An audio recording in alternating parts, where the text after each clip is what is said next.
August 11 Dubai വാർത്ത night updates സാധാരണ പറഞ്ഞു വരുന്ന വിഷയങ്ങളിൽ നിന്ന് വ്യത്യസ്തമായി ഒരു കാര്യം പറഞ്ഞു തുടങ്ങുകയാണ്.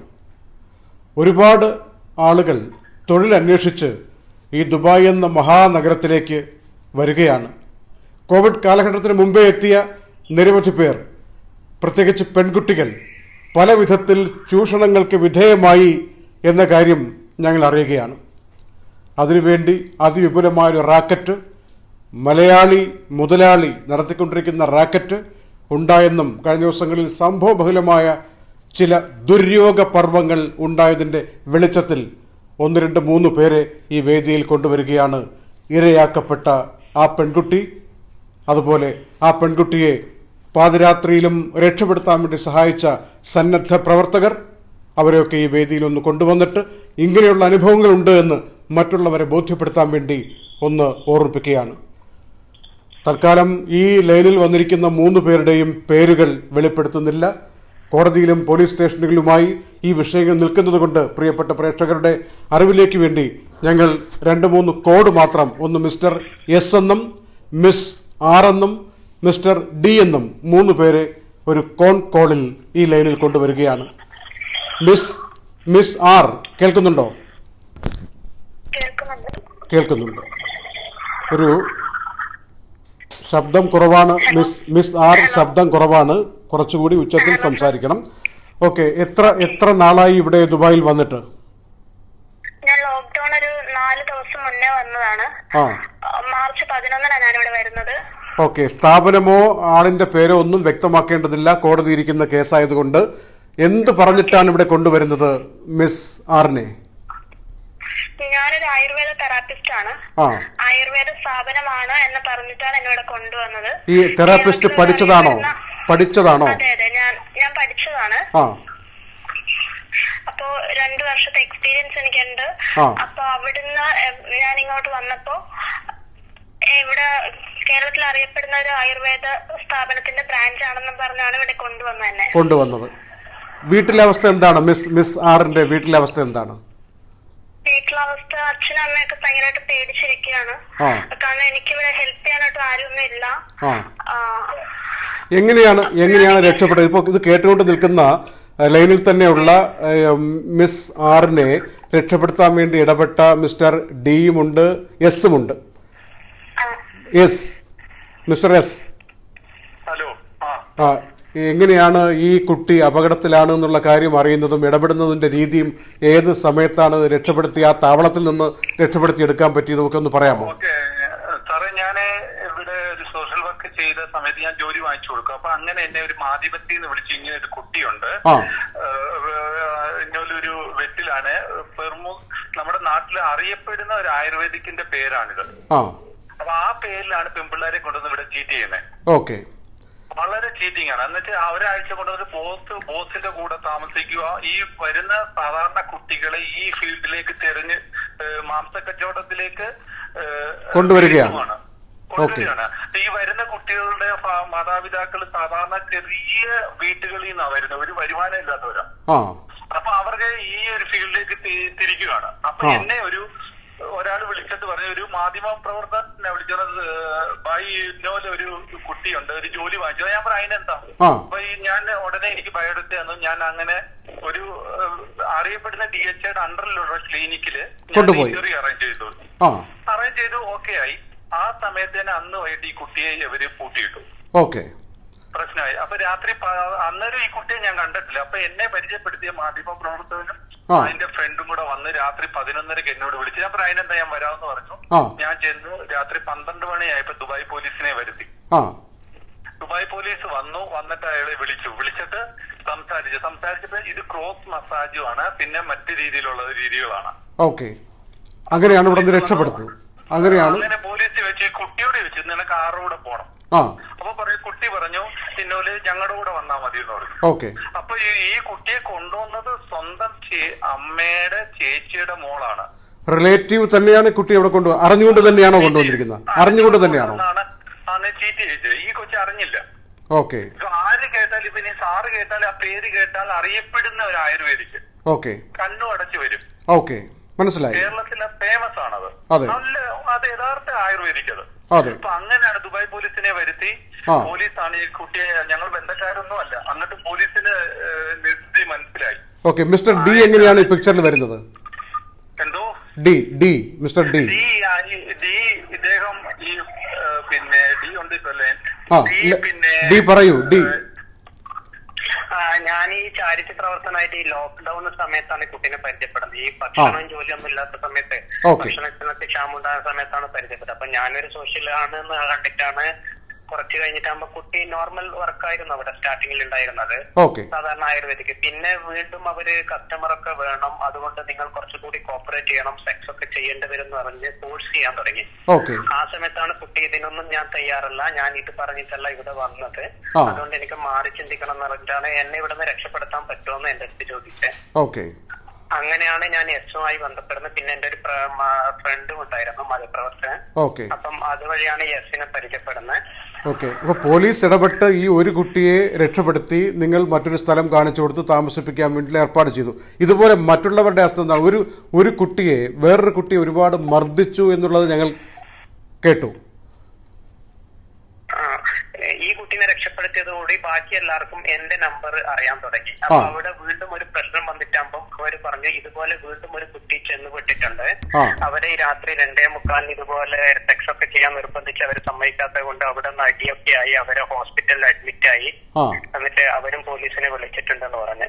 ഇപ്പം ആ കൊച്ചും ആ കമ്പനിയിൽ നിന്ന് ഇറങ്ങിയിട്ട് പുറത്താണ് താമസം, എങ്ങനെയെങ്കിലും വിസ ക്യാൻസൽ ആയിട്ട് നാട്ടിൽ പോകണം, എന്റെയും ചീറ്റ് ചെയ്തു. അവരൊക്കെ BEd ഒക്കെ പഠിച്ചിട്ട് ഇവിടെ റിസപ്ഷനിസ്റ്റിന്റെ ജോബ് എന്ന് പറഞ്ഞിട്ടാണ് കൊണ്ടുവന്നേ.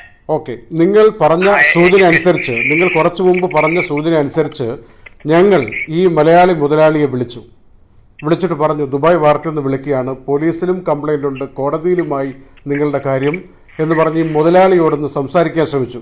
അദ്ദേഹം പറയുന്നത് ഞാൻ എൻ്റെ സ്റ്റാഫിൻ്റെ പാസ്പോർട്ടുകളെല്ലാം എൻ്റെ കയ്യിലുണ്ട്, എനിക്കെതിരെ ഒരു പരാതിയുമില്ല, ഞാൻ തിരക്കിലാണ്, പിന്നെ നേരത്തെ പരാതികൾ ലേബർ കോർട്ടിലൊക്കെ ഉണ്ടായിട്ടുണ്ട്, അതൊക്കെ ഞാൻ ശരിയാക്കിയിട്ടുണ്ട്, എൻ്റെ ചെക്ക് മുടങ്ങിയ കേസുകളുണ്ട്, അതിവിടെ എല്ലാവർക്കും ഉണ്ടല്ലോ ചെക്ക് മുടങ്ങിയ കേസ്, അല്ലാതെ കാര്യങ്ങളൊന്നും എനിക്കില്ല, ഈ പറയുന്നതൊക്കെ വാസ്തവ വിരുദ്ധമാണ് ഞാൻ പറഞ്ഞു. അപ്പോൾ ഞങ്ങൾ പറഞ്ഞു ഏതായാലും പോലീസിൻ്റെ ഭാഗത്തുനിന്ന് ഈ കുട്ടികളുടെ പാസ്പോർട്ട് തിരക്കിക്കൊണ്ടുള്ള വിളിയും അന്വേഷണവും താങ്കളിലേക്ക് വരുന്നുണ്ട്, എന്താണെങ്കിലും നീതിപരമായി പെരുമാറിയില്ലെങ്കിൽ ഇത് ദുബായ് ആണ്, കുടുങ്ങിപ്പോകുമെന്ന് ഉറച്ചു വിശ്വസിക്കണമെന്ന് പറഞ്ഞു. ഏതായാലും എന്തായി പാസ്പോർട്ടിന്റെ അവസ്ഥ? ഇത് 1 മണിക്കൂർ മുമ്പാണ് സംസാരിച്ചത്. ഞാൻ എസ് ആണേ. പറയൂ. ഈ കുട്ടി 12:30 കിസീസ് പോലീസ് സ്റ്റേഷനിലേക്ക് നമുക്ക് കോടതിയിൽ നിന്ന് പേപ്പർ തന്നു. നമ്മൾ കോർട്ടിൽ അപ്ലൈ ചെയ്തു. വളരെ ലളിതമായ രീതിയിൽ പോലീസ് ഭയങ്കര ഹെൽപ്പാണ് ഇവിടെ ചെയ്തത് ഞങ്ങൾക്ക്. അപ്പൊ ദുബായ് കിസീസിലേക്ക് നമുക്ക് പേപ്പർ തന്നു. കിസീസിൽ നമ്മൾ ചെന്ന് പോലീസുകാരനെ കണ്ടു. സാറ് ഇദ്ദേഹത്തിനെ വിളിച്ച പോലെ 1 മണിക്കൂറിനുള്ളിൽ ഞാൻ പാസ്പോർട്ടോട്ട് വരാമെന്ന് പറഞ്ഞു. അപ്പൊ ഈ കുട്ടി 12:30 തൊട്ട് നിൽക്കുവാണ്. അപ്പൊ അത് കഴിഞ്ഞിട്ട് 2:30 വിളിച്ചപ്പോ ഓൺ ദ വേ എന്ന് പറഞ്ഞിട്ട് ഫോൺ സ്വിച്ച് ഓഫ് ചെയ്തു. അപ്പൊ ഈ കുട്ടി ഇതല്ലാതായി. പിന്നെ ഞാൻ ഷാർജയിൽ നിന്ന് ഇവിടെ എത്തി, നമ്മുടെ കിസീസ് പോലീസില് ഡിയും എത്തി, എസ് എത്തി, ഞങ്ങൾ ഒന്നിച്ചെത്തിയിട്ട് വീണ്ടും ഞങ്ങൾ പോലീസ് സ്റ്റേഷനിൽ ചെന്നപ്പോ മെയിൻ പോലീസുകാരനെ കണ്ടപ്പോ അദ്ദേഹം ഒരു പോലീസുകാരന്റെ നമ്പർ തന്നു. നിങ്ങൾ ആ ഷോപ്പിന്റെ ഫ്രണ്ടിൽ ചെന്നിട്ട് വിളിച്ചോളാൻ പറഞ്ഞു. വിളിച്ചപ്പോ ഭാഗ്യവശാൽ ഉച്ചയ്ക്ക് കണ്ട സാറായിരുന്നു അവിടെ ഡ്യൂട്ടി. പുള്ളി ഉടനെ ഷൗട്ട് ചെയ്തു 1 മണിക്കൂറിനുള്ളിൽ വരണമെന്ന് പറയാം. അങ്ങനെ പുള്ളി 6 കൊടുത്ത് പാസ്പോർട്ട് പിന്നെ ഷോപ്പിൽ കൊണ്ടുപോയി ഞങ്ങൾക്ക് പാസ്പോർട്ട് ദുബായ് പോലീസ് വാങ്ങിച്ചു തന്നു. Very good. അപ്പൊ അതിന്റെ ഇടയ്ക്കാണ് നമ്മൾ ദുബായ് വാർത്തയിൽ ഇത് വിളിച്ച് റിപ്പോർട്ട് ചെയ്തത്. ഒത്തിരി ദുബായ് വാർത്ത വിളിച്ച് സംഭവം സംസാരിച്ചതിലും വളരെ നന്ദിയും കടപ്പാടും അറിയിക്കുന്നു. സാധാരണക്കാർക്ക് വേണ്ടി ഹെൽപ്പ് ചെയ്യുന്നതിന്. അദ്ദേഹത്തിന്റെ പേരും മറ്റു കാര്യങ്ങളും തൽക്കാലം വെളിപ്പെടുത്തുന്നില്ല, കാരണം ഇത് കോടതിയുമായി ബന്ധപ്പെട്ട് അങ്ങനെ ഇരിക്കുന്നത് കൊണ്ടും നമ്മൾ പിന്നെ ഇദ്ദേഹം പറഞ്ഞല്ലോ പേപ്പർ ഇല്ലെന്ന്. അതിന്റെ ദുബായ് കോർട്ടിൽ നിന്ന് കിട്ടിയ പേപ്പറ്, ടൈപ്പ് ചെയ്ത പേപ്പർ, കിസീസ് പോലീസ് സ്റ്റേഷനിലെ പേപ്പർ, നമുക്ക് ദുബായിലെ ഒരു നിയമം അറിയാലോ, ഞങ്ങൾക്ക് കിട്ടിയിട്ടുണ്ട്. പേപ്പറുകൾ ഞങ്ങൾ അയച്ചു തന്നിട്ടുണ്ട്. ഏതായാലും മിസ്റ്റർ എസ്, താങ്കൾ ഐഡന്റിറ്റി വെളിപ്പെടുത്തുന്നില്ല എന്നുള്ളത് ഒരുപാട് വലിയ അറിയപ്പെടുന്ന ഒരുപാട് സാമൂഹ്യ പ്രവർത്തകരൊക്കെ ഉണ്ട്. താങ്കൾ ഒരുപാട് സേവനങ്ങൾ ചെയ്യുന്ന ഞങ്ങൾക്കറിയാം. വളരെ നിശബ്ദമായിട്ട് താങ്കളെ കൊണ്ട് കഴിയുന്ന വിധത്തിലൊക്കെ ലേബർ ക്യാമ്പിൽ ഫുഡ് എത്തിക്കുന്നത് മുതൽ ഒക്കെയുള്ള കാര്യങ്ങൾ ഞങ്ങൾക്ക് നന്നായിട്ടറിയാം. അതുപോലെ മിസ്റ്റർ ഡി ഇതുപോലുള്ള പ്രവർത്തനങ്ങളിൽ ഒരാളെങ്കിലും രക്ഷപ്പെടുത്താൻ കഴിഞ്ഞല്ലോ ഒരു വലിയ റാക്കറ്റിൽ നിന്ന്. ഇനി എത്ര പേരുണ്ടാവും മിസ് ആർ? അവിടെ എത്ര പേരുണ്ടാവും ഇതുപോലെ യഥാർത്ഥത്തിൽ മോചനം വേണം എന്ന് ആഗ്രഹിച്ചിരിക്കുന്ന എത്ര പേരുണ്ടാവും? അവിടെ വന്നിട്ടുള്ളവരിൽ എനിക്ക് തോന്നുന്നു പകുതി പേരും ഇവിടുന്ന് രക്ഷപ്പെടണമെന്നുണ്ട്. പക്ഷെ ഇയാൾ വിസ അടിച്ചു, പിന്നെ 10,000 ദിർഹംസ് ഒക്കെയാണ് അയാൾ ചോദിക്കുന്നത്. പാസ്പോർട്ട് തിരിച്ചു വേണമെങ്കിൽ 10,000 ദിർഹംസ് തരണമെന്നൊക്കെയാ പറയുന്നത്. അതുകൊണ്ട് അവർക്ക് കൊടുക്കാനുള്ളൊരു ഇതില്ലാത്തത് കൊണ്ട്, നിർവാഹം ഇല്ലാത്തത് കൊണ്ടും അത്രയും ക്യാഷ് അവരിൽ ഇല്ലാത്തത് കൊണ്ടും അവരവിടെ പിടിച്ചു നിൽക്കുന്നതാണ്. ഓക്കെ, ഈ ആറിന്റെ വീട്ടിലെ സാമ്പത്തിക അവസ്ഥ എങ്ങനെയാണ്? ഇനിയിപ്പോ അച്ഛന് വയ്യാണ്ടിരിക്കുകയാണ്. അച്ഛനും ജോലിക്ക് പോകാൻ പറ്റില്ല, അമ്മയ്ക്കും പോകാൻ പറ്റില്ല. എനിക്ക് അച്ഛൻ മത്സ്യത്തൊഴിലാളിയാണ്. ഓക്കെ. ഈ നാട്ടിൽ വെച്ചാണോ ഇന്റർവ്യൂ നടത്തിയത് അതോ ഇവിടെ ദുബായിലാണോ? ഇന്റർവ്യൂ ഒന്നും ഇല്ലായിരുന്നു. ഞാൻ ചോദിച്ചപ്പോ പറഞ്ഞു അത് ആവശ്യമില്ല, ഇനി പോരാൻ പറഞ്ഞു. ഞാൻ എന്റെ സർട്ടിഫിക്കറ്റ് ഒക്കെ ഇവർക്ക് അയച്ചു കൊടുത്തായിരുന്നു. അപ്പൊ ഇനി പോര്, ഇന്റർവ്യൂ വേണ്ടെന്നാ പറഞ്ഞത്. ഓക്കെ, അപ്പൊ ഈ ഒരു വളരെ മോശപ്പെട്ട എക്സ്പീരിയൻസിൽ നിന്ന് മറ്റുള്ള പെൺകുട്ടികളോട് പറയാനുള്ള എന്താണ് മിസ് ആർ? എല്ലാ കാര്യം ചെയ്യുമ്പോഴും എല്ലാരോടും ഒന്ന് അന്വേഷിക്കണം. കാരണം ഇപ്പം എന്റെ ഒരു റിലേറ്റീവ് തന്നെയാണ് എന്നെ ഇവിടെ കൊണ്ടുവന്നത്. അതുകൊണ്ട് എനിക്ക് ദുബായിൽ ആരെയും പരിചയമില്ല. അവളിവിടെ ഒരു 3.5 വർഷമായിട്ട് വർക്ക് ചെയ്യുന്നതാണ്. ആള് ഇതുമായിട്ട് ബന്ധമുള്ള ആളാണോ? ഈ റാക്കറ്റുമായി ബന്ധമുള്ളതാണെന്ന് മനസ്സിലായോ ഇപ്പോ? അവിടെ തന്നെ വർക്ക് ചെയ്യുന്നതാണ് അവള്. പിന്നെ എന്താ പറയുന്നത്? ഓക്കെ, മനസ്സിലായി. ഓക്കെ, ഏതായാലും ഇത് കേൾക്കുന്ന ആളുകളും അവരുടെ ബന്ധുക്കളായി സുഹൃത്തുക്കളായി ഭാവിയിൽ ഇങ്ങനെയൊക്കെ വരാനിരിക്കുന്നവരും വളരെയധികം അന്വേഷിച്ച് മനസ്സിലാക്കി, ഏതെങ്കിലും വാക്കുകൾ കേട്ടാൽ മാത്രം പോരാ, ഈ സ്ഥാപനവും ആ സ്ഥാപനവും തമ്മിലുള്ള ബന്ധമൊക്കെ ശരിക്കും മനസ്സിലാക്കിയിട്ടേ വരാവൂ എന്നുള്ളതാണ് ഒരു വലിയ സന്ദേശം. പിന്നെ സാറേ, ഈ പേര് കേട്ടാൽ ആരും പിന്നെ പുറമോട്ട് തിരിഞ്ഞു നോക്കത്തില്ല. നാട്ടിൽ ഈ പോലീസുകാരന് വരെ നാട്ടിൽ ഒറിജിനൽ അറിയാം. ഓക്കെ, മനസ്സിലായി. ആ പേരാണ് ദുരുപയോഗം ചെയ്യുന്ന പലരും. ഓക്കെ, ആ പേരിലാണ് ഇത് ദുരുപയോഗം ചെയ്യുന്നത്. കാരണം അതേ പേരിന്റെ തന്നെ പല വകഭേദങ്ങൾ നല്ല രീതിയിൽ നടത്തിക്കൊണ്ടിരിക്കുന്ന സ്ഥാപനങ്ങൾ ഇവിടെ ഉള്ളതുകൊണ്ടാണ് പേര് പറയാത്തത്. ആപ്പിളിന്റെ എംബ്ലത്തിനകത്ത് ആപ്പിൾ പകുതി കട്ടല്ലയോ, ഒരു ആപ്പിൾ വെച്ചാൽ അതിന് പരാതി ചെയ്യാൻ പറ്റത്തില്ല. അതേ രീതിയാണ് ഇത്. ഓക്കെ, ഏതായാലും ആപ്പിളിന്റെ ഫുൾ പടം പോലെ അത് ഉദ്ദേശിച്ചാൽ മതി. ഏത് കുട്ടികളും തിരിഞ്ഞു നോക്കാം, ഇത് ഇന്ന ഹോസ്പിറ്റൽ നമുക്ക് അറിയാവുന്ന കേരള ഗവൺമെന്റ് അംഗീകരിച്ചുള്ള ഒരു ഹോസ്പിറ്റൽ എന്നുള്ള രീതിയിൽ കയറി വരും. ഓക്കെ, ഏതായാലും നിങ്ങൾ രണ്ടുപേരും ചേർന്ന് ഈ പെൺകുട്ടിയെ രക്ഷപ്പെടുത്തിയെടുക്കാൻ വേണ്ടി കാണിച്ചൊരു ധീരത. കാരണം ഇങ്ങനെയുള്ള ആളുകളോടൊക്കെ ഒരു കളി കളിക്കുമ്പോൾ വളരെ ശ്രദ്ധിക്കണം. അവർ വലിയ സ്വാധീനക്കാരാണെന്നാണ് പൊതുവെ പറയുന്നത്. യഥാർത്ഥത്തിൽ മനസ്സിലാക്കേണ്ട കാര്യം, ഇവരെ ഒന്ന് രക്ഷപ്പെടുത്താൻ ഒരു സ്വാധീനക്കാരും വരില്ല. വെറുതെ പറയുന്നതാണ് സ്വാധീനമുണ്ട് എന്നൊക്കെയുള്ള കാര്യം. ചില ജീവനക്കാർ സപ്പോർട്ട് ചെയ്യുന്നതായിട്ടൊക്കെ തോന്നിപ്പിക്കുന്നതല്ലാതെ ആത്യന്തികമായി ഇവരെയൊന്നും സപ്പോർട്ട് ചെയ്യാൻ ആരും ഉണ്ടാകില്ല ഇവിടെ എന്നത് ഉറച്ചു വിശ്വസിക്കുക. ഏതായാലും ഈ പെൺകുട്ടി കാണിച്ചതും നിങ്ങൾ മാതൃകാപരമായിട്ട് ഇടപെട്ടതും മിസ്റ്റർ എസും മിസ്റ്റർ ഡിയും നിങ്ങളെ ഞങ്ങൾ പ്രത്യേകം സല്യൂട്ട് ചെയ്യുന്നു. പെൺകുട്ടി വിഷമിക്കേണ്ട, മറ്റെന്തെങ്കിലും ജോലി കണ്ടെത്താൻ നോക്കുകയോ നമുക്ക് റെഡിയാക്കി. Very good. ഓക്കെ, ഗവൺമെന്റിന്റെ അംഗീകാരമുള്ള ദുബായ് DHAയുടെ അണ്ടറിലുള്ള അത് അത്യാവശ്യം ഒരെണ്ണം കയറ്റി വിട്ടിട്ടുണ്ട്. ഓക്കെ, നല്ല കാര്യം. ഏതായാലും ഇത്തരം കേസുകൾ ഉണ്ടെങ്കിൽ ഞങ്ങളെയും അറിയിക്കണം. Okay, thank you so much. Dubai വാർത്തയോടും വളരെ നന്ദി. നിങ്ങളെ മാധ്യമങ്ങളുടെ സപ്പോർട്ടില് ഞങ്ങളെ പോലെ സാധാരണക്കാര് സപ്പോർട്ട് നിങ്ങളാണ് കേട്ടോ ഞങ്ങളുടെ നാട്ടില്. വളരെ സന്തോഷം. ഓക്കെ, ഞങ്ങൾ ഈ മലയാളി മുതലാളിയെ വിളിച്ചപ്പോൾ അദ്ദേഹം ഒരു പ്രശ്നവുമില്ലാത്ത വണ്ണം ആദ്യം സംസാരിക്കുകയും, പക്ഷേ ഗൗരവത്തിലേക്കാണ് പോകുന്നത്, ദുബായ് പോലീസ് സജീവമായി നിങ്ങളുടെ പിന്നിലുണ്ട്, പാസ്പോർട്ട് കൊടുക്കൂ എന്ന് ഞങ്ങൾ ശക്തമായി പറഞ്ഞപ്പോൾ ഏതാനും മിനിറ്റുകൾക്കുള്ളിൽ പാസ്പോർട്ട് കൊടുക്കാൻ ആ സമ്മർദ്ദതന്ത്രം വിജയിച്ചു എന്നുകൂടി വളരെ സന്തോഷത്തോടെ അറിയിക്കട്ടെ. ഇങ്ങനെയുള്ള ഒരുപാട് ആളുകൾ നമ്മുടെ ചുറ്റുവട്ടത്തുണ്ട്. ഇവരെയൊക്കെ ഏത് രീതിയിലാണ് ആളുകൾ ഇനിയിപ്പോൾ ഇന്നല്ലെങ്കിൽ നാളെ ഈ ഐഡന്റിറ്റിയൊക്കെ പുറത്തറിയും. വിധിയും മറ്റു കാര്യങ്ങളുമൊക്കെ വരുമ്പോൾ നമുക്ക് വീണ്ടും കണ്ടുമുട്ടാം.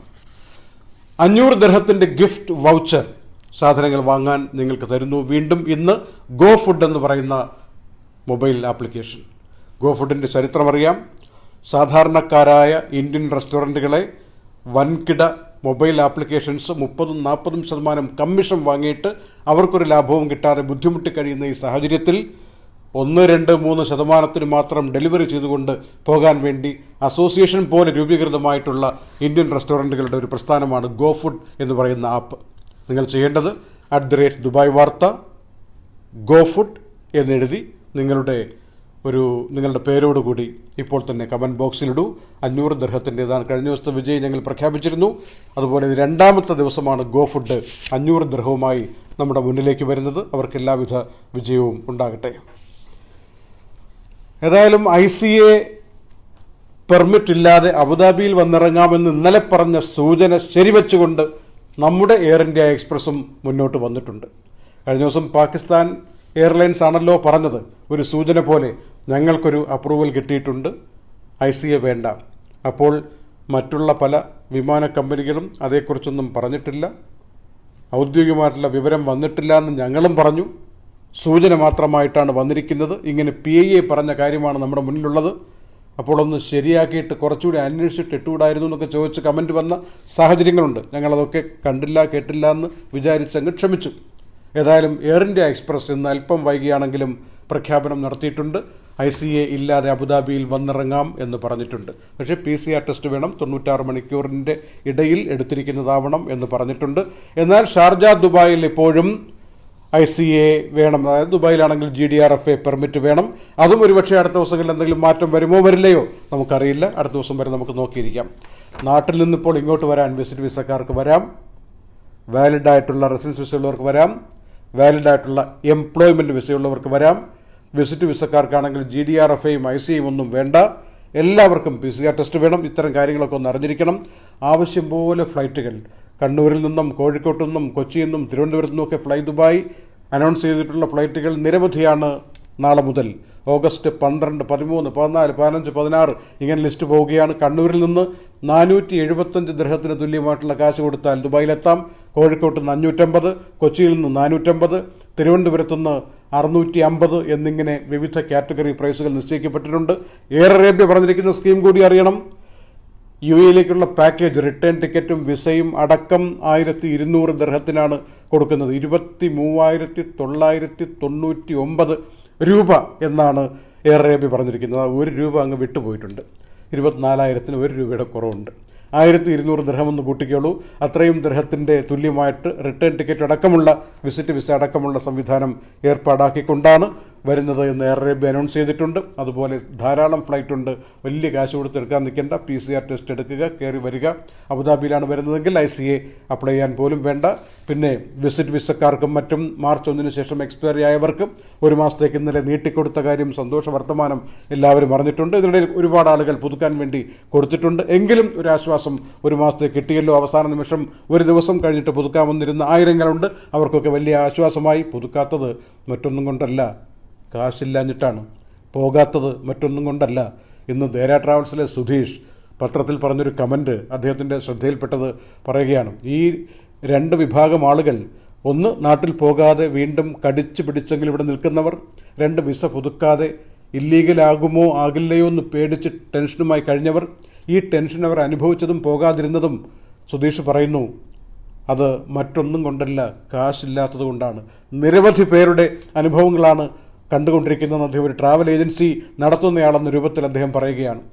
അതായത് 1 പൈസ കയ്യിലെടുക്കാനില്ല, ആരെങ്കിലുമൊക്കെ സഹായിക്കുമെന്ന പ്രതീക്ഷയിൽ കഴിഞ്ഞപ്പോഴാണ് 1 മാസം നീട്ടിക്കിട്ടിയത്.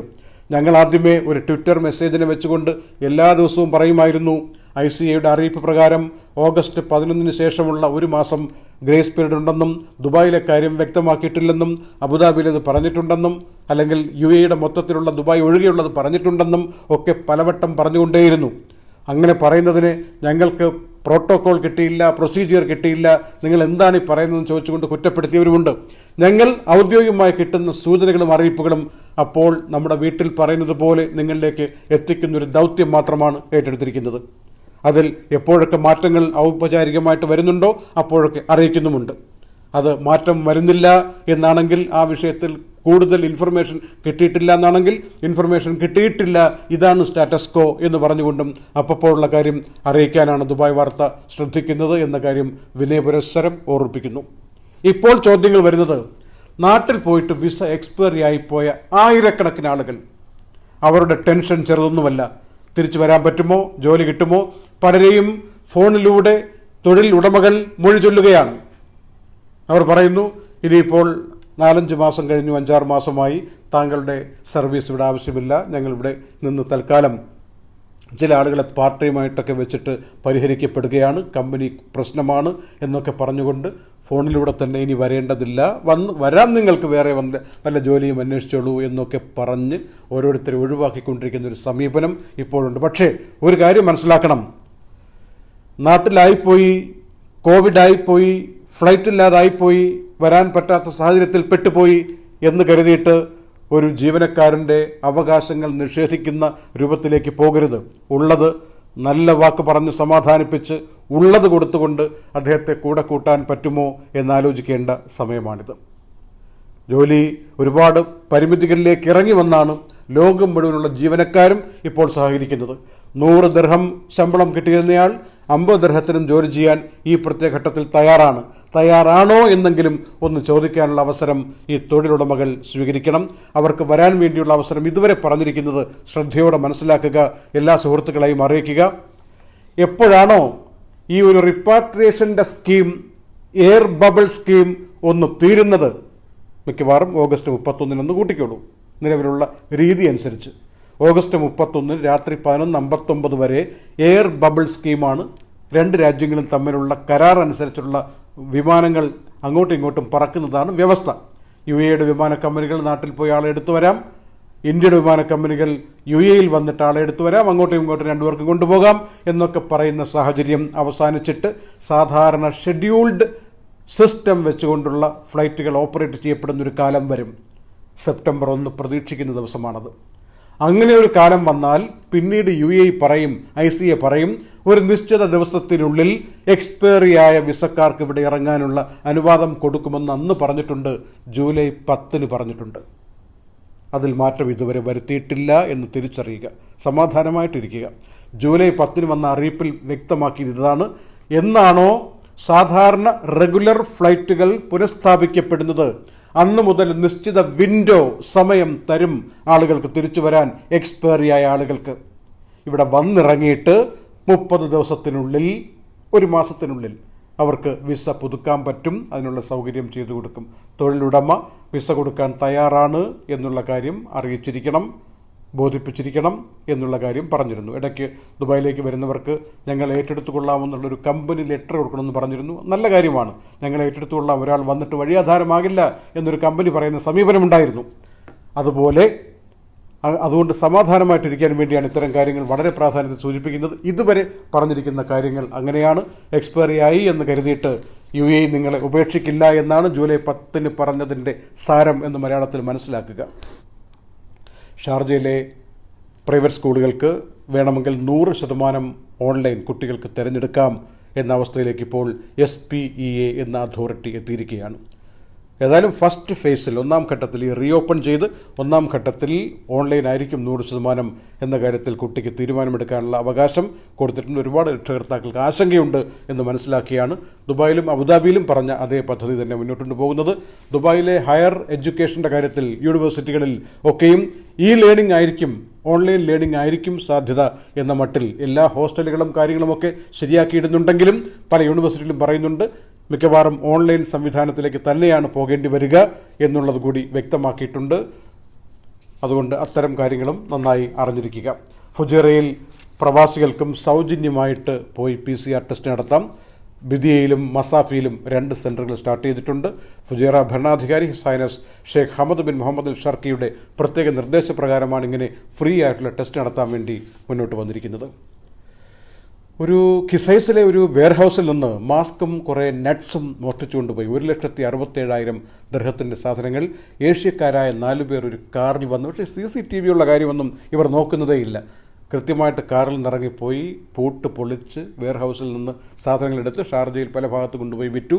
പക്ഷേ ആ അടയാളം വെച്ചിട്ട് ദുബായ് പോലീസും ഷാർജ പോലീസും ചേർന്ന് ഷാർജ ഇൻഡസ്ട്രിയൽ ഏരിയ ഭാഗത്ത് 4 പേരെയും കൈയോടെ പിടികൂടി കൊണ്ടുവന്ന് പോലീസ് സ്റ്റേഷനിലാക്കി പിന്നീട് ജയിലിലായിരിക്കുകയാണ് എന്നറിയിച്ചിട്ടുണ്ട്. UAEയുടെ ടോളറൻസ് മന്ത്രി his excellency Sheikh Nahyan bin Mubarak Al Nahyan പറഞ്ഞിരിക്കുന്നു, IPL മത്സരങ്ങൾ UAEയിൽ നടത്തുക എന്നുള്ളത് ഏറ്റവും വലിയ ഒരു ആദരവ് പോലെ ഒരു വലിയ പ്രിവിലേജായിട്ട് ഞങ്ങൾ എടുക്കുകയാണ് എന്ന് പറഞ്ഞിട്ടുണ്ട്. അദ്ദേഹം എമിറേറ്റ്സ് ക്രിക്കറ്റ് ചെയർമാനുമാണ്, അതിൻ്റെ ബോർഡിൻ്റെ ചെയർമാനുമാണ്, മിനിസ്റ്ററുമാണ്. 13ാമത്തെ എഡിഷനാണ്. സെപ്റ്റംബർ 19 മുതൽ നവംബർ 10 വരെയായി അബുദാബി, ദുബായ്, ഷാർജ എന്നീ വേദികളിൽ നടക്കാൻ പോകുന്നത് ഉശിരൻ പോരാട്ടമായിരിക്കും. കാണികളെ വെക്കണോ വെക്കണ്ടയോ എന്ന കാര്യത്തിൽ അന്തിമ തീരുമാനം എല്ലാവരും പ്രതീക്ഷിച്ചിരിക്കുകയാണിപ്പോൾ. ഫ്രാൻസിൽ പ്രധാനമന്ത്രി ജീൻ കാസ്റ്റെക്സ് തന്നെ പറയുന്നു, കഴിഞ്ഞ ഏതാനും ആഴ്ചകളിൽ തെറ്റായ ദിശയിലായിപ്പോയി കോവിഡ് പ്രതിരോധ പ്രവർത്തനങ്ങളും ബോധവൽക്കരണവും. എല്ലാം കഴിഞ്ഞില്ലാതായി എന്ന് കരുതിയിരുന്ന സ്ഥാനത്ത് നിന്ന് വീണ്ടും ഫ്രാൻസിലേക്ക് രോഗം വരുന്നു. 10,800 കേസുകൾ പുതിയതായി ഏതാനും ദിവസങ്ങൾക്കിടയിൽ റിപ്പോർട്ട് ചെയ്യപ്പെട്ടു. നിശേഷം പോയി 1-2 മാത്രമേ ബാക്കിയുള്ളൂ എന്ന് പറഞ്ഞ് പ്രഖ്യാപനമിറക്കി ആഡംബരവുമായി ഭയങ്കരമായിട്ട് പുറത്തിറങ്ങിക്കോളൂ, മാസ്കും ധരിക്കേണ്ട കാര്യം ഇനി ഇല്ല എന്ന് പറഞ്ഞ ആളുകൾ പുറത്തിറങ്ങിയ രാജ്യമാണ് ഫ്രാൻസ്. നോക്കൂ അവസ്ഥ. ഇതൊക്കെ പറയുന്നത് എന്തിനാണെന്ന് വെച്ചാൽ, ദുബായിൽ ഇപ്പോൾ കേസുകൾ കുറവാണെന്നറിയാം, മരണങ്ങൾ പല ദിവസവുമില്ല, ഉണ്ടാവുന്ന ദിവസം തന്നെ ഒരു മരണമാണ് വരുന്നത്, കേസുകൾ 200-ന് താഴെയായി, ചില ദിവസം 300-ന് താഴെയായി, രോഗബാധയുടെ എണ്ണത്തേക്കാൾ രോഗമോചനത്തിൻ്റെ എണ്ണം കൂടുകയാണ്, കുറച്ചുപേർ മാത്രമേ ഐസൊലേഷനിലുള്ളൂ, ടെസ്റ്റുകൾ കൂടുതൽ നടക്കുകയാണ്. ഒരു 10 മില്യൺ 9.9 മില്യൺ ആളുകളുണ്ടെങ്കിൽ ഏതാണ്ട് 6 മില്യൺ ആളുകളുടെ ടെസ്റ്റ് നടത്തിയിരിക്കുന്ന രാജ്യമാണ്. ഒക്കെ ശരിയാണ്, പക്ഷേ ഇതെല്ലാം ഇല്ലാതായാലും നമ്മൾ ശ്രദ്ധിച്ചില്ലെങ്കിൽ തിരിച്ചു വരും എന്നുള്ള ഉദാഹരണമാണ് ഈ ഫ്രാൻസിലൂടെ പറയുന്നത്. എല്ലാം തിരിച്ച് എല്ലാ നിയന്ത്രണങ്ങളോടും കൂടി ഇളവുകളോടുകൂടിയും UAE തിരിച്ചു വരുന്നു. ആ സമയത്ത് നമ്മളെല്ലാവരും ശ്രദ്ധിക്കേണ്ട കാര്യമുണ്ട്. ഇത് പറയുന്ന ഞങ്ങളും കേൾക്കുന്ന കാണുന്ന നിങ്ങളും അത്യധികം സ്പെഷ്യൽ ശ്രദ്ധ കൊടുത്തുകൊണ്ട് തന്നെ ഈ വിഷയം ശ്രദ്ധിച്ചേ പറ്റൂ. നമുക്കെപ്പോഴും വരാവുന്നൊരു കുഞ്ഞു വൈറസാണ്. അതിനങ്ങനെ നിയമങ്ങളൊന്നുമില്ല. നമ്മൾ നിന്നു കൊടുത്താൽ വരും എന്നുള്ള കാര്യം മനസ്സിലാക്കിക്കൊണ്ട് നമ്മൾ നീങ്ങണം. ഇപ്പോൾ പൊതുനിരത്തിലിറങ്ങുമ്പോൾ ആൾക്കാർ കൂട്ടം കൂടി നിൽക്കുമ്പോൾ പല കാരണങ്ങൾ പറഞ്ഞിട്ട് മാസ്ക് വലിച്ച് താഴേക്ക് ഇട്ടുകൊണ്ട് നിൽക്കുന്ന രീതി വ്യാപകമായിട്ടുണ്ട്. 3000 ദിർഹത്തിൻ്റെ പിഴ കൊടുക്കുന്നത് മാത്രമല്ല, നമ്മൾ അറിഞ്ഞോ അറിയാതെയോ നമ്മുടെ ഉള്ളിൽ ഈ വൈറസ് ഉണ്ടോ ഇല്ലെന്നൊന്നും നമുക്ക് പരിശോധിക്കാതെ അറിയില്ല. കഴിഞ്ഞ 10 ദിവസം മുമ്പ് പരിശോധിച്ചു എന്ന് കരുതിയിട്ട് പിന്നെ വരാതിരിക്കുന്ന സാഹചര്യവുമില്ല. ഞാനതിൽ നിന്ന് പ്രൊട്ടക്റ്റഡ് ആണെന്ന് പറഞ്ഞ് നടന്നിട്ട് കാര്യവുമില്ല. അതുകൊണ്ടൊന്ന് ശ്രദ്ധിക്കണം. മറ്റൊരാളിൽ നിന്ന് ഇങ്ങോട്ട് എടുക്കുകയോ നമ്മൾ അങ്ങോട്ട് കൊടുക്കുകയോ ചെയ്യാതിരിക്കുക എന്ന സമീപനം മാത്രം തെറ്റായ ദിശയിൽ നിന്ന് ഫ്രാൻസ് പറഞ്ഞതുകൊണ്ടൊന്ന് ഓർമ്മിപ്പിച്ചതാണ്. ന്യൂസിലൻഡ് അഭിമാനത്തോടെ നമ്മൾ പറഞ്ഞതാണ്, 102 ദിവസം 100-ാം ദിവസം പറഞ്ഞു, ഇതാ കേസുകളില്ലാത്ത 100 ദിവസം പൂർത്തിയായി. ഇന്ന് 102 ദിവസം കഴിഞ്ഞു. ഇന്നലെ ന്യൂസിലൻഡിൽ നേരത്തെ പ്രഭാതം ആരംഭിക്കുന്ന രാജ്യങ്ങളിലൊന്നാണല്ലോ. ഇന്ന് 102 കഴിഞ്ഞ് 103-ാമത്തെ ദിവസം നോക്കുമ്പോൾ ഇന്നവിടെ കേസുകളുണ്ട്. 102 ദിവസം ഇല്ല എന്ന് പറഞ്ഞ് പടിയടച്ചതാണ് ന്യൂസിലൻഡ്. ലോകം മുഴുവൻ, ലോകാരോഗ്യ സംഘടന പോലും അഭിമാനം എന്ന് പറഞ്ഞ് സല്യൂട്ട് കൊടുത്താണ് ന്യൂസിലൻഡ്. ഇന്നവിടെ കേസുണ്ട്. ഇതിൽ നിന്ന് മനസ്സിലാക്കാനുള്ളത്, ഈ വൈറസ് വിട്ടുപോകുന്നില്ല. റഷ്യ പറഞ്ഞിട്ടുണ്ട്, ഞങ്ങളിതാ ആദ്യത്തെ വാക്സിൻ രജിസ്റ്റർ ചെയ്ത് കഴിഞ്ഞു. പ്രസിഡന്റ് പറയുന്നു, വ്ളാഡിമിർ പുടിൻ പറയുന്നു, എൻ്റെ ഒരു മകൾക്ക് ഈ വാക്സിൻ കുത്തിവെച്ചു, വാക്സിനേഷൻ എടുത്തു. അത്ര കണ്ട് എനിക്ക് ഉറപ്പ് പറയാം, ആരും പേടിക്കേണ്ടതില്ല.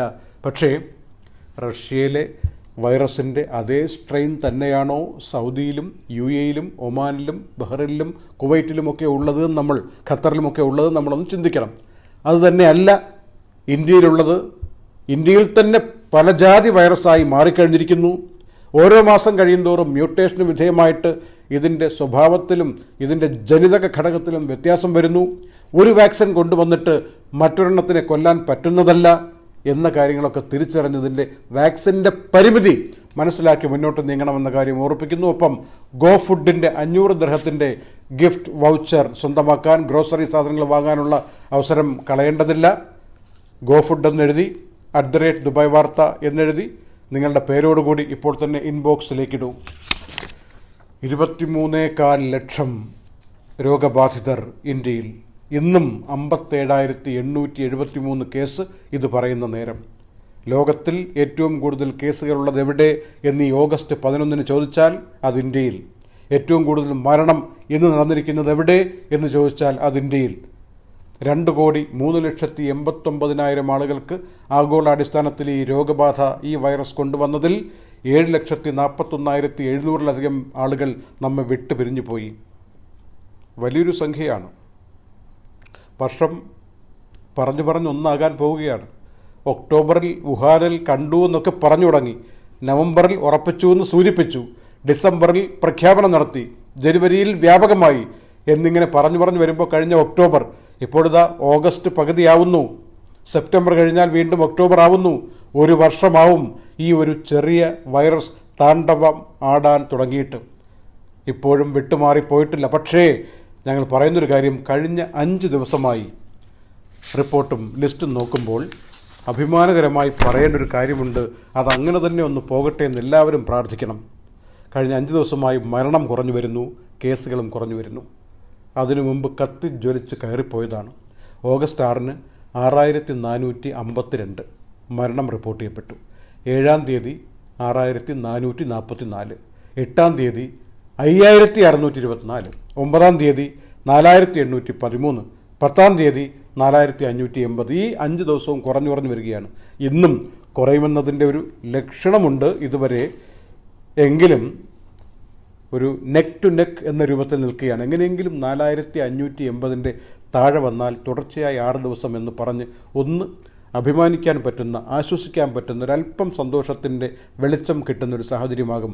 അതിന് നിങ്ങളുടെ പ്രാർത്ഥന മാത്രമേ നമുക്ക് ചെയ്യാൻ പറ്റൂ. അകലം പാലിക്കലാണ് നമുക്ക് ചെയ്യാൻ പറ്റുന്നത്.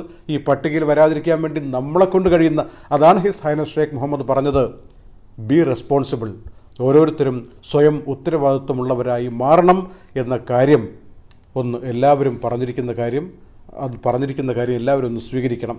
രോഗബാധയുടെ കാര്യമാണെങ്കിൽ ഓഗസ്റ്റ് 6-ന് 2,83,766 വന്നിട്ട് എല്ലാവരും പേടിച്ചിരിക്കുകയായിരുന്നു. ഓഗസ്റ്റ് 6-ന് 4 ദിവസം മുമ്പ്, ഇന്നിപ്പോൾ 11 ഇന്നലെ വന്നിരിക്കുന്നത് 2,16,000 അത് ഈ 5 ദിവസം കൊണ്ട് കുറഞ്ഞു വരികയാണ്. 2,83,000, 64,000, 19,000, 16,000, 2,16,000 എന്ന രൂപത്തിൽ ഏതായാലും വന്നിട്ടുണ്ട്. അതങ്ങനെ തന്നെ നിലനിന്ന് പോട്ടെ. UAE-യിൽ ഇന്ന് ഒരു മരണം, 262 കേസുകൾ. അതുപോലെ UAE-യിൽ ഇന്ന്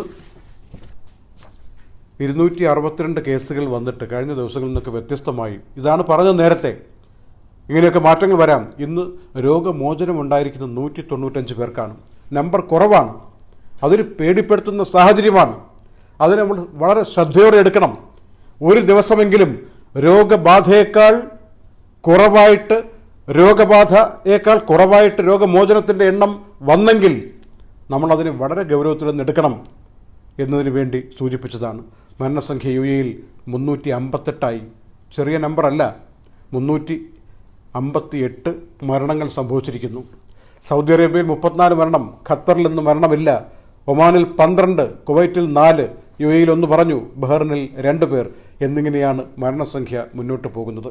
കേരളത്തിലോ ഇന്നും 1400-ൽ പരമാണെന്ന്, 1417 കേസുകൾ റിപ്പോർട്ട് ചെയ്യപ്പെട്ടു, 1426 രോഗമോചനം വന്നു, 5 മരണവും റിപ്പോർട്ട് ചെയ്യപ്പെട്ടു. മഴയും ഒരു ഭാഗത്ത് കോവിഡും മറ്റ് ദുരന്തങ്ങളുടെ ഭീതിയും തൊഴിലില്ലായ്മയും ധനനഷ്ടവും ഒക്കെയായി, പട്ടിണിയും ഒക്കെയായി പോകുന്നൊരു മഴക്കാലത്തിൻ്റെ ഓർമ്മകൾ ഇതാ ചരിത്രത്തിൽ എഴുതാൻ പോകുന്നു. ഓഗസ്റ്റ് എന്നുള്ളത് മനസ്സിലാക്കിക്കൊണ്ട് നമ്മളെക്കൊണ്ട് കഴിയുന്ന ഇടപെടലുകൾ ഓരോ കുടുംബത്തോടും പറ്റുമെങ്കിൽ, ഇവിടെ നിന്ന് എന്തെങ്കിലും ചെയ്യാൻ പറ്റുമെങ്കിലൊക്കെ ചെയ്യേണ്ട കാര്യം. ബാക്കി പല പരാതികളും മറന്നിട്ട് ഇടപെടേണ്ട സമയമാണെന്ന് കേരളം വീണ്ടും ഓർമ്മിപ്പിക്കുന്ന ഘട്ടത്തിലൂടെ കടന്നു പോവുകയാണ്.